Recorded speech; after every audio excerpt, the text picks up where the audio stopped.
లోతు వెనకాల తెచ్చుకున్నాడు, పెంచాడు, పెద్ద చేశాడు. తనతో సమానముగా పోటీ పడగలిగినంత ఐశ్వర్యవంతునిగా చేశాడు.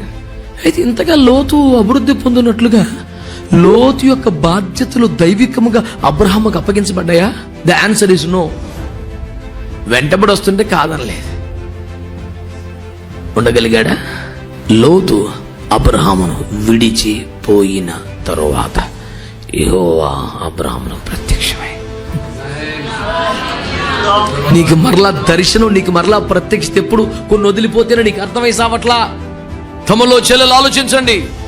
లేనిపోని స్నేహాలు, లేనిపోని బంధాలు, అనవసరపు రిలేషన్స్, లేనిపోని అడ్డగోలు, పనికి మాలిన ఆవేశపూరితమైన కమిట్మెంట్స్, వీటి వలన నువ్వు ఎదగాలనంతగా ఎదగలేకపోతున్నావు, సాగాలంత స్పీడ్గా రాలేకపోతున్నావు. అవే లేకపోతే వదిలించుకుంటే ఈ పాటికి ఇంకా చాలా ముందుకు వచ్చేదాన్ని. లేనిపోని దరిద్రంతో తగిలించుకున్నావు. వదిలాయి.